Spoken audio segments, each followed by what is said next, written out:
Welcome back to Voices in Mystery. I'm Nancy Carlson. Our next guest is Sarah Wisseman, an archaeologist and a mystery writer. What a combination. Welcome to the show. Thank you very much. I'm pleased to be here. How did you ever combine the notion of archaeology and mystery writing together? Tell me of your backstory, as they say. Well, I used to work in a fourth-floor attic museum at the University of Illinois with a very small staff, and so we did absolutely everything from giving tours to writing grants to closing up the museum late at night. And so I often had to close the museum, set an antique alarm system, and then run down the back stairs in 30 seconds. And it occurred to me when we started doing research on an Egyptian mummy that the true story of the mummy investigation could make a wonderful murder mystery. And so that's how I got the idea for Bound for Eternity. That's funny. But because I was afraid with my very first novel that I might get sued, I took the Illinois setting and moved it to Boston. So my character, Lisa Donahue, is an archaeologist and a museum curator like me. But in this book, she discovers that an Egyptian mummy holds the clues to two murders and why artifacts keep disappearing from her Boston museum.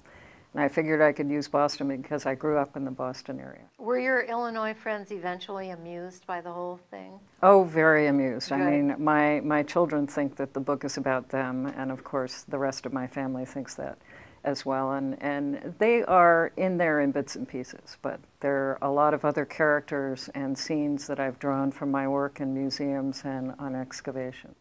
But you're an archaeologist by training. That's Is that correct. Yes. So what do you do today? Do you do archaeology and write? Or? Yes. Fortunately, my job is part-time. I call myself a museum excavator, but my real job is as an archaeological scientist at the University of Illinois. So as in the Mummy Project, we were using equipment on campus, including 2 local hospitals and the veterinary clinic, to investigate our mummy non-destructively, and then do things like textile analysis and chemical analysis to find out more about it and tell a better story for the museum public. So a lot of that is contained in the novel as well. Only in fiction you get to change the ending. So in real life, we weren't allowed to do things like use a pediatric endoscope and send it up the mummy and find out whether it was a boy or a girl. So in fiction, I gave Lisa permission to do that and to actually find a mummy tag that gave a name for the child and evidence that he was the son of a Roman wine merchant living in Egypt at that time. Oh, that's exciting. So what do archaeologists think of the fictitious presentation of archaeologists as found in things like Indiana Jones?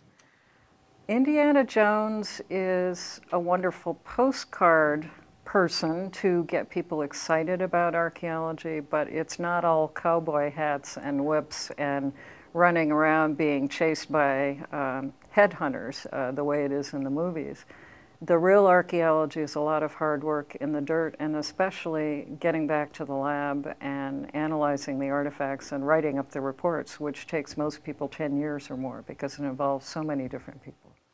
Are you mostly on a team, or do you work alone?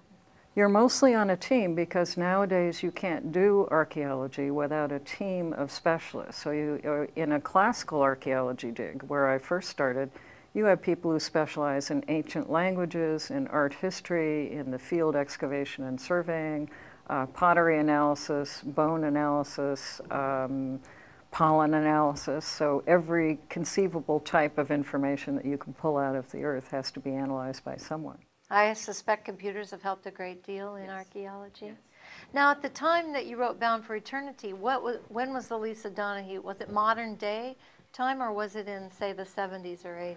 It's modern day. I set her roughly in the early 90s, a little bit before the time I was actually writing it. But the prequel, which I wrote second, is the Dead Sea Codex. I also base it loosely on my own experience as a young archaeology student in Israel for a year abroad. So I decided, okay, I'll take Lisa back there, but it will be 7 years earlier than Bound for Eternity. So in that book, she goes, when she's engaged to her first husband, runs into an old boyfriend who is working on a hunt for a lost manuscript, a codex. So they team up to try to find this codex before Christian fanatics who want to destroy it so it will never be published. Oh, that sounds like a high adventure. That one's a bit more of a suspense thriller, and it was fun to try a different kind of novel because you meet the villain fairly early on in the Dead Sea Codex, whereas Bound for Eternity is much more of a traditional whodunit. You don't find out who the villain is until somebody throws a Greek vase at your head at the very end of the novel. Your books look bound differently. Are they by the same publisher? No, they are not. So will your current publisher encourage you to write other Lisa Donohue books? I have submitted another manuscript to Hardshell Word Factory. I haven't heard about that one, but the third book in the series that's actually coming out sometime next year will be yet another publisher called Hilliard and Harris, and that book is called The House of the Sphinx. And in that one, Lisa and her physician husband, James, finally get to go to Egypt, and they stumble upon a plot to infect Western tourists with smallpox. Oh my. So Lisa goes expecting archaeology and climbing in and out of tombs, and instead has to worry about her husband getting a horrible disease, and everything goes wrong. That sounds exciting as well. Do you have other things, in your head, have you thought, well, we've done Egypt, and we've done the Dead Sea Scrolls, we've done mummies, what's next? Do you have Well, other there are ideas? two things, and I have to decide what to work on next. I had the opportunity to be back in Siena, Italy, this May, which is one of my favorite places on earth, and it was an archaeology conference. But someone told me I had to go see this archive room in one of the old buildings in Siena. And that, again, looks like another great setting for a murder. So one idea for a contemporary murder mystery, which would feature new characters, a young conservator who's an expert on book conservation, set in Siena. And I haven't gotten too far with that plot yet. But the other thing is completely different, would be a radical departure, would be to set a historical novel in my own area, Champaign, Illinois, only about 80 years ago. And so that one would have a male physician as the major character who's also an amateur archaeologist.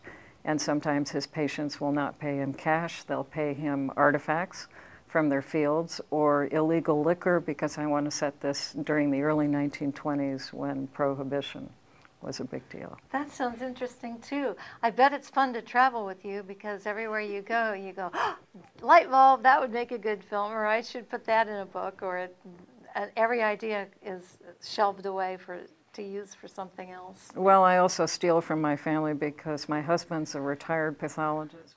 It has been such a pleasure having you on the show.